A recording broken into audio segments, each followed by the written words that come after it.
Bang, bang. What's up, guys? Lunch money time.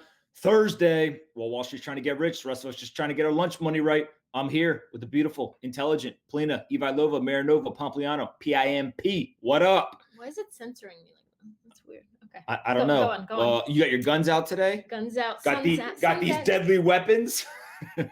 Don't forget, Lunch Money is now supported by BlockFi, supported, advertised, whatever, endorsed, whatever it is.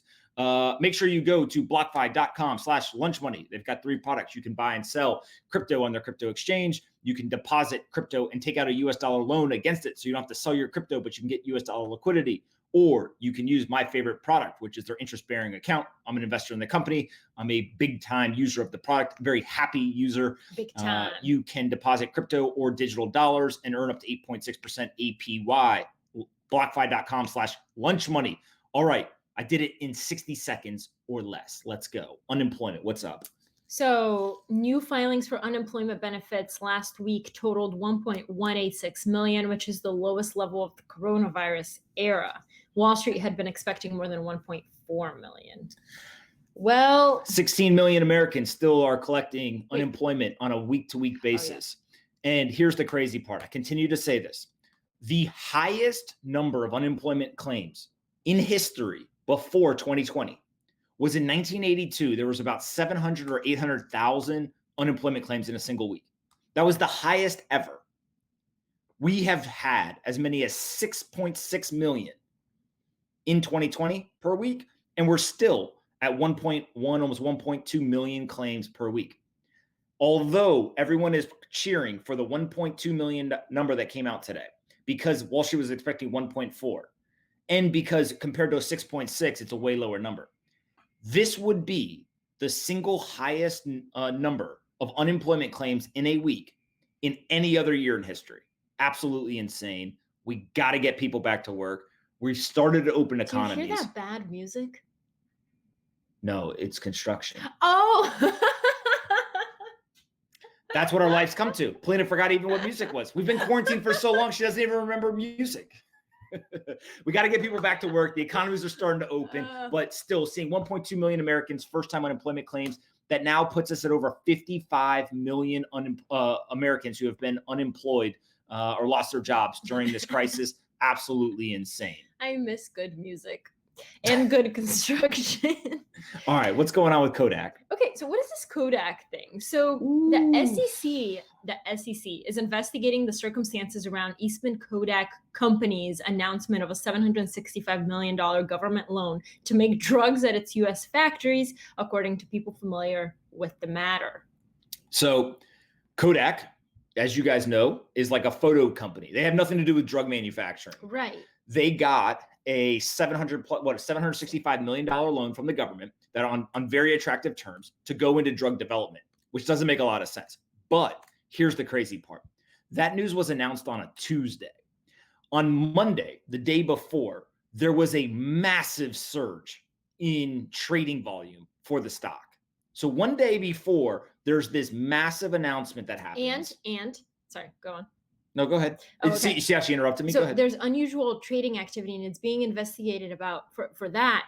But also the SEC is reportedly looking into Kodak's disclosure of the news. It sent a media advisory to outlets in Rochester, New York, a day before the public announcement, then asked those outlets to delete the stories.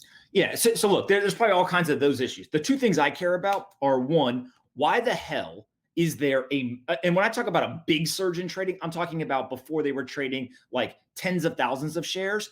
And then all of a sudden they were trading millions of shares, right? Like it was a big noticeable jump the day before this announcement. Then they make the announcement on Tuesday and the stock price explodes to over $60 a share. And now the stock's trading at $15. So what this looks like is just looks like a massive pump and dump. It just, and then it dropped all the way back down to $15. And so the 2 questions are, one, who is making money off this? Are they insiders? Are they not? Did somebody get tipped off? All that kind of stuff. And then 2 is, what would happen, let's say, for example, if the executive chairman or the CEO, and I'm not necessarily saying that they did this, I don't even know who they are, but what if it came out that insiders were the ones that went and bought the stock the day before, and then they sold at the top? That would be insider trading. And so there's a I think they're lot smarter of no, they're not. to do that in No such an way. obvious manner. No way. I think it was the executive chairman went on television, and he literally was like, "I don't know why those stocks should have traded so much on Monday. Maybe Like he we were doesn't very know." careful about what." Come on, you're telling me that it just happened to be the day before a big announcement. You know, 10 to 20 extra trading volume, and then your stock exploded the next day, and then all of a sudden, a week or two later, it's trading at $15, and nobody in the company did anything wrong. This is fishy. The SEC will get to the bottom of it. There's a lot of people who shorted the hell out of the Kodak stock. That's why it's back at $15. They made a killing. But this is gonna be a one to watch. We're gonna talk about this one later, and they're gonna find out who did what. And I'm gonna come back and I'm gonna tell you guys, don't do shady stuff. The SEC will find out. What's up with Reels? Facebook's attempt to compete with TikTok, a new short form video format on Instagram, is rolled out yesterday to users in the United States. Reels allows users to record and edit short-form video with audio and music soundtracks, similar to what users already do on TikTok. Do you think that they've got a shot? Yes, because everybody said Instagram Stories doesn't have a shot to compete with Snapchat, and here we are. People are using Instagram Stories. I actually think they got a shot. Yeah. I don't think that they can unseat TikTok in terms of like TikTok will go away, right? Snapchat didn't go away, but I do think that this product has the potential to become very, very popular. And it just comes back to you already have a built-in audience. So if you were thinking about going to TikTok, or you just started out on TikTok and you only have 100 followers, but on Instagram you have 5,000 followers, then of course, why don't I just create the same content there? Plus two things. One, the TikTok celebrities, I've noticed a lot of them are asking people to follow them on Instagram, not Triller or all these other ones where they have to start over, like you said. Also, another thing, a lot of celebrities have been trying to figure out TikTok and trying to build audiences on there. A lot of them haven't been successful, but suddenly, if you have a large audience built in Instagram, you can just start doing your little dances. Also, one of the things to watch here is if Instagram changes their algorithm. One of the key points to TikTok was that you could go viral and build an audience very quickly. If all of a sudden Instagram can make a tweak to the algorithm and you have some of the same virality elements to it, this product will become incredibly popular. Yeah. And so it's all about, they've got your normal feed of where you upload things. They've got stories, and they've kept those two products separate. So you have your stories feed across the top, and then you can go through your normal kind of news feed, if you will, of just photos and videos that people post on their profile.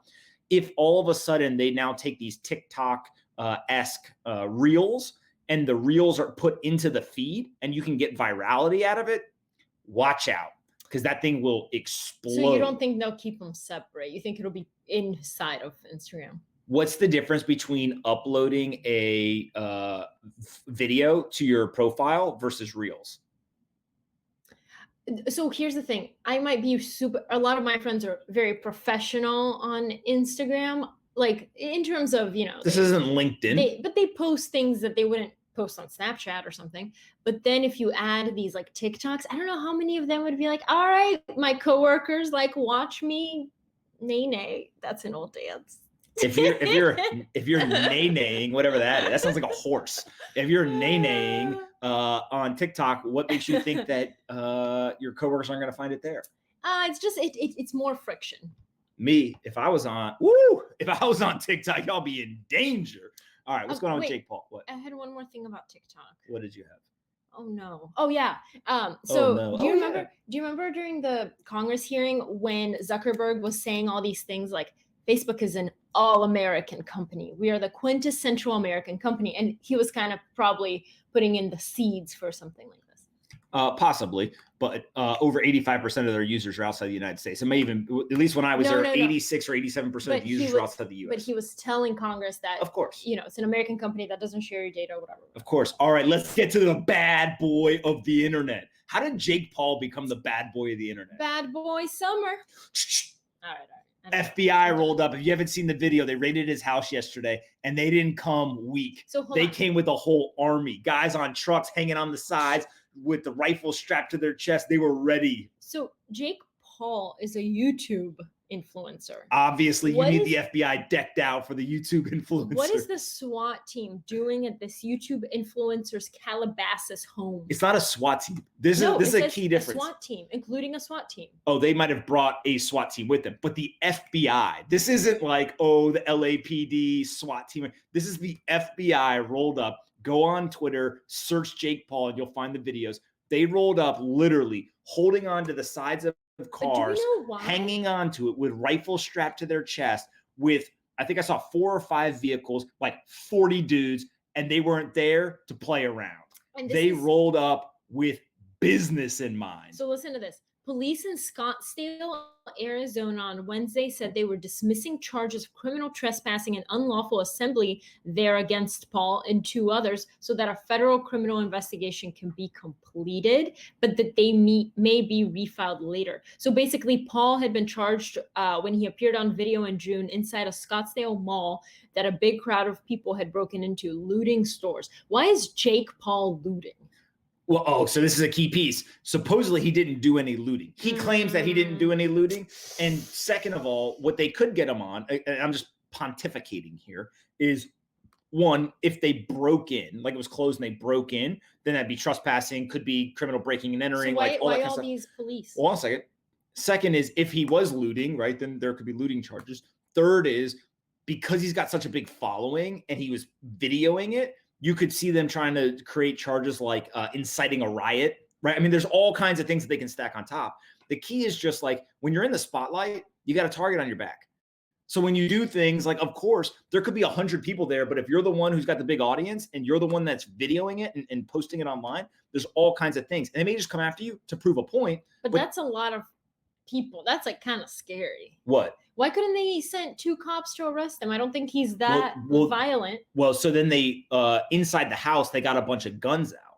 Oh, from his house. Yeah, they confiscated a bunch of guns. There's a photo online of some cops bringing like rifles and stuff out. Now, again, I don't know what the California gun laws are, but what I do know is in America, as long as you follow the laws, you can have guns. So it doesn't necessarily mean he was doing anything wrong. In California, can you have guns? I don't know what the laws are there, but the point being that, you know, if you follow the law, right, you can have guns. It's your Second Amendment right.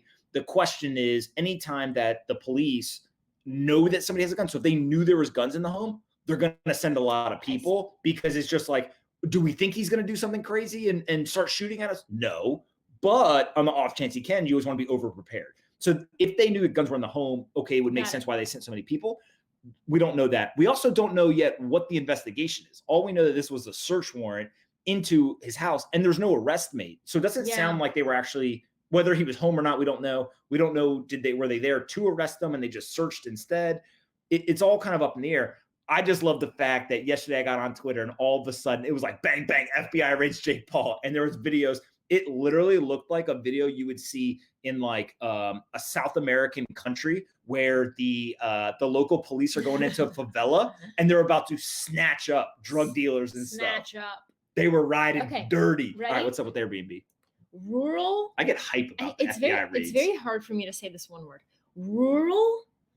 Oh, somebody else has a hard time pronouncing things. Rural. Hold on. It's not rural. Yeah, it is. No, it's rural. Rural North Carolina. Oh, geez. Airbnb bookings are surging as vacationers look to escape the coronavirus. Rural North Carolina. We see the Airbnb. That Airbnb. You know that fake hotel stuff. Yeah, they got them people coming and they just be staying in the hotels. But it's not a hotel, it's a house. Like, we don't call that Airbnb where I come from. Instead, we just call that your friend staying over for the night. Okay. Why are they paying to do that? They could just stay at my house for free. Oh my God. What's going on? Oh my God. As the pandemic devastated the global travel industry, Airbnb laid off nearly 25% of its employees. They raised emergency debt funding and at least temporarily shelved their IPO. Bang, bang, they missed their window. They should have gone public. Trisha Mixer lost over $40,000 worth of bookings for her 2 properties outside of Austin, Texas when COVID-19 hit. But once the state started reopening in May, she said she was barraged with requests. Oh, these people ain't want to come the last few months. Now all of a sudden everybody wants to show up. Maybe I should raise my prices. One time he talked like that for an entire day and he made me go through a drive-through and he like talked to them like that. I was like, oh my God, they're going to think. It wasn't just no drive-through. It was Bojangles. That's God's food right there. And by the way, the best part is the ladies behind the counter. They thought I really talked like they're just so used to people coming in with, ridiculous Southern draws. They were just like, oh yeah, whatever. They did not even blink. They were just like, yeah, another Macon, North Carolina guy. How you doing there, ma'am? Can I get me 2 Bo-Berry biscuits with a little extra sauce on the side? Thank you. A little tea. You don't have, see, that's the other thing in North Carolina. You ain't got to say iced tea. You ain't got to say sweet tea. You just say, can I get some tea?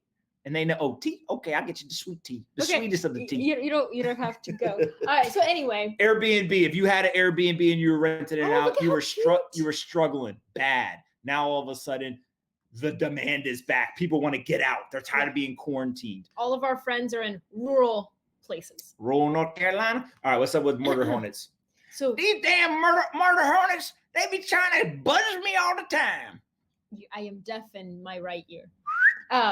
After months of hunting, researchers in the United States have finally managed to get their hands on a murder hornet and trap it. So murder hornets were those supersized invasive species that were recently seen in North America. Nobody knows how they got here or why they're here. They just want to take our lives. We got a harder time catching the murder hornets than we do murder suspects. these damn researchers. Hey, man, they're out here murdering people. Y'all better hurry up. They set a trap. They set a trap for the bees? They set a trap. So they said this is encouraging because it means we know that the trap works. They set up over 1,300 traps in the state. I don't know what the traps are made of, actually. If y'all needed to catch a hornet, you could have just called me. They always are flying around me. I just walked out in the field and we would have found all of them. In Macon, North Carolina. Now, the bugs ain't in Macon, North Carolina. Ain't no bugs out here. They're just our friends. They buzz around. They ain't bother us, though, because we ain't bother them. All right. What's up with the joke? All right. Hold on. Let me find a good one. All right. What do you call a priest who becomes a lawyer? Wow, I just had some things to say, but I'm not going to say it. What do you call a priest What? that becomes a lawyer? Think about it. You got it? There's no difference. They're both liars. Kidding. What do I call a priest that becomes a lawyer? A saint? I don't know. A father-in-law. That's pretty good. That's pretty good. A father-in-law. There could be better answers to that one. It's a good one. Yeah. It's a good one. Do we think that, by the way, I was thinking about this the other day. I don't know why. Do we think that priesthood, like people who want to become priests, is increasing or decreasing? Now? Yeah. After COVID? Because I feel like religion itself is decreasing, but maybe not. Like just a long-term trend. I think it is decreasing. Yeah, I don't know. That'd be interesting to look. I'm gonna go do some research today. All right, guys, that's it for lunch money today. While Wall Street's trying to get rich, the rest of us just trying to get our lunch money right. We're gonna go listen to some bad music outside. Nah, you ain't gotta listen to no music, lady. You see, just you can just listen to my sweet voice right here. All right, guys, see you tomorrow. Bang, bang. Hope you guys enjoyed this episode of Lunch Money as much as we did. And don't forget, Lunch Money is now sponsored by BlockFi, so go check them out. There's a link in the description that you can click on. I'm an investor, a user, and a huge fan. What? You're a bigger fan of BlockFi than you are of me? BlockFi is my second favorite thing in the world behind Polina. They've got 3 products. They can give you a US dollar loan. You can earn up to 8.6% interest on an interest-bearing account, or you can buy and sell cryptocurrencies on their crypto exchange. I personally use the interest-bearing account. There's not very many places where you'll find up to 8.6% interest on a deposit in an interest-bearing account.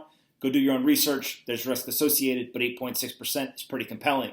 So click on the link in the description. Say thanks to the folks at BlockFi. Subscribe to our channel. Like the video. Annoy Polina in the comments. And we'll see you guys tomorrow. And be kind to your friends.